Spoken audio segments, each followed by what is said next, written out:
12 outstanding chefs from across the globe were invited to Colombo to meet Teamaker and Dilmah founder Merrill J. Fernando.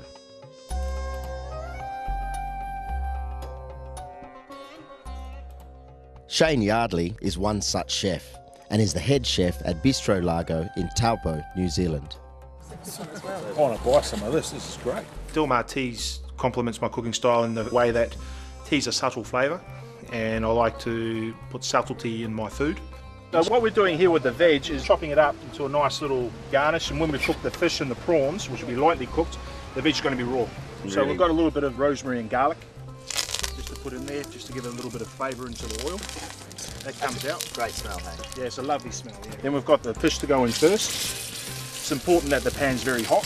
It's something that people don't know. They think they need to always use non-stick pans, but if you get it really hot, you can actually cook it in any sort of pan.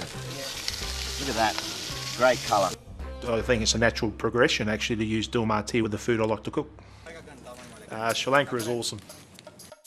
The food is out of this world really. It really agrees with me. I like the flavours. I like the 1,000,001 things you can do with vegetables. I think we've got some yam here, we've got some red rice, but most of the other stuff here I haven't tried. All vegetarian pretty much, which is really nice to see as well. So, we had lunch at the Pompidom factory, which was really nice. Going to make them was an eye-opener. The work that they do to make them is back-breaking. I've been told wash my fingers, so I have to wash them.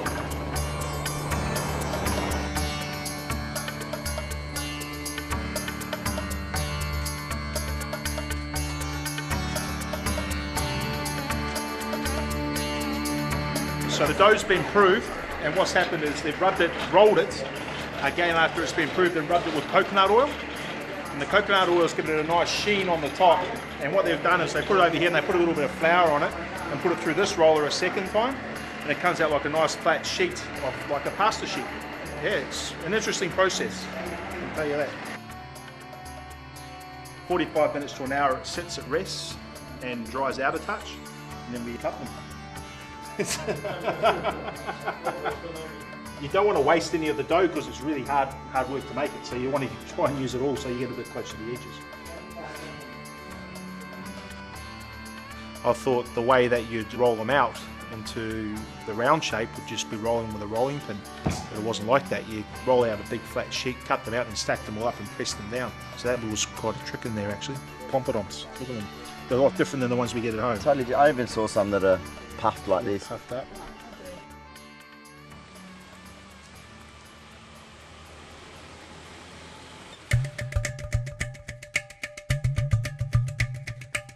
But more than just an experience of culture, Mr. Fernando invited Shane to Sri Lanka to show him real tea and to harness his culinary skills to develop dishes which showcase the flavour and diversity of tea.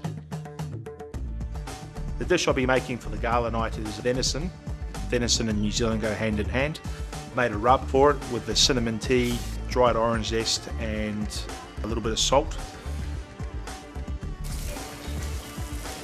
And that's rubbed on there, and then the venison's lightly roasted. And then we serve it with a garnish of roasted fennel and courgettes and a puree of parsnip with roasted garlic through it. And then the sauce is a venison jus infused with the cinnamon tea.